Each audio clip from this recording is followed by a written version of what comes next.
Hey folks, what we're going to do today is what I call live ear training. And so for this, you actually need to have your instrument or sing or do something to play along with this video. And the main goal of this video is to get better at hearing chord progressions within a single key. And let me show you how this works at first, and then we'll get right into the demonstration where you can practice along. So for example, I'm going to start by playing just a C minor chord. Okay, now I'm going to say everything that I will play will be in the key of C. So there's a lot of different chords that we can build from that scale, and you need to use your knowledge of theory to know what they are. But basically your task is this. I'm going to play the chord. Maybe I'll fill around a little bit. And then what I'm going to do is I'm going to repeat the bass note, and then I'm going to use some kind of stepwise motion to move to the next chord. For example, like this. So this is C minor. You'll hear me play. And then I'll go. And so if you're able to keep track, okay, I repeated the C, and then I went down 2 steps, and you know that I'm using the C minor scale, so that means I went down to A flat major 7, okay? And what I'm gonna do is from there kind of keep playing that bass line. So that obviously would have been F minor, and your job is to just try to hear where it goes and pick up on it as quickly as you can. So I will leave space and you can play along with it, and good luck. And I will start simple and then I will start making it a little bit more difficult. So here we go, C minor.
So now let's take it up a notch, and basically we're going to still say C minor. However, there might be some secondary dominance, or maybe I will change some of the chords from major to minor or minor to major.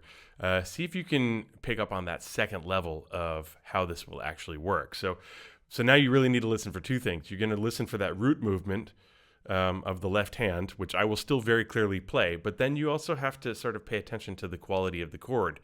And if it sounds different from what you expect, then that might be a clue that I've changed something. So then I'll try to stay on each one to give you time to figure out what they are. But really, this type of ear training is a great way to just develop your listening and your ear training, because it's all in context and it's in the moment, and you only have so much time to figure it out before it moves on to the next thing.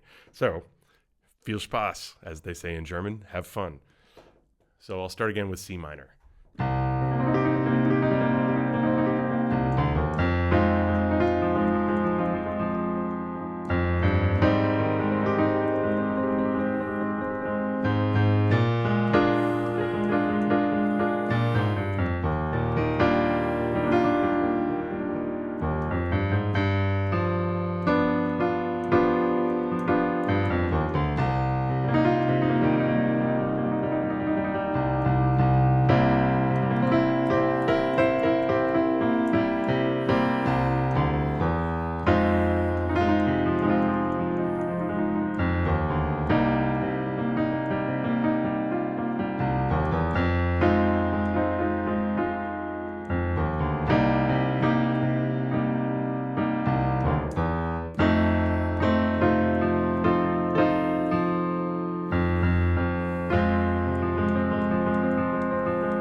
Obviously, one of the points to this type of training is to hear the relationship of the bass notes. And there's a reason why I'm very clearly using stepwise motion to get from one root note to the next, because what you need to do is really learn those pathways with your ear, because then eventually what will happen is I'll start leaving out notes, or I'll start changing it. I don't know if you noticed, but when I went from the C minor to the F minor, the first go round of chords, I actually walked up the C minor scale. I went C, right? And you can count 1, 2, 3, 4, and you know that F is 4 notes away from the C. But this time around, I actually did something slightly different. Maybe you heard it. So I used a little bit more of a jazzy bass line. I went 1, 3, and then I used the chromatic passing tone, the E natural. But I still ended up in the same place. I also sometimes played a C7, so I think I played C minor, and then I went to F minor, and then I went back to C minor, and then I changed this, right? Listen for that.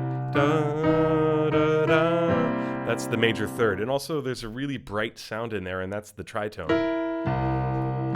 The tritones generally make you go, or at least for me, that's how I kind of react to them instinctively. And so I can always tell when there's suddenly a major third that wasn't there before, especially to make it a dominant chord. Okay, so now I'm going to start doing the same thing, but what I'm going to do is I'm going to eliminate some of that stepwise motion with the left hand.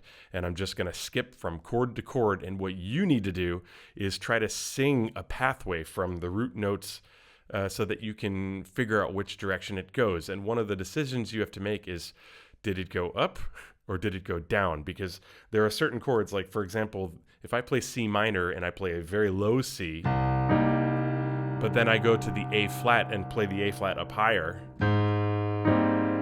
that's a lot harder to kind of hear. So what you need to do, at least at first, is to sing the C, but then go up the octave, and then you can just go down, da da da, to get there. So there's a few of those in there that maybe the ones that are hard to hear right away, those are the ones that you need to kind of think, well, should I try going up instead of down, or should I try singing the root note up the octave and coming down instead of going the way that maybe I play it on the piano? So here we go. I'm just going to play each chord. I'll repeat the root notes, and then I will just jump to the next one. And your job is to try to follow along and play along in a way that makes it clear that you know which chord we're on. So here we go. Starting on C minor.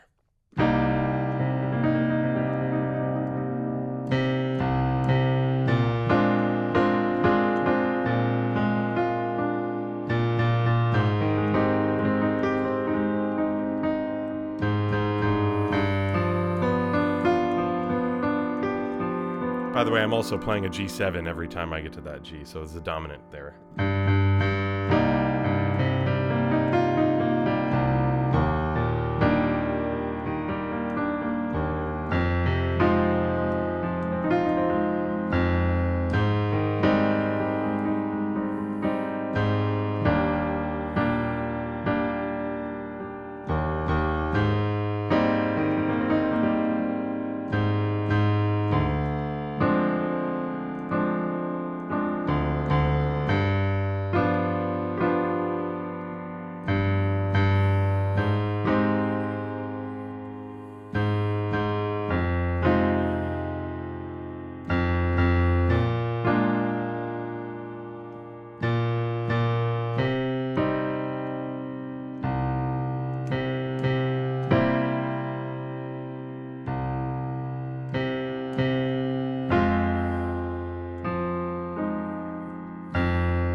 Use this video as a practice aid, and please write in the comments if you have any ideas for other videos like this, because I'm happy to make them, and I hope that you get something out of this.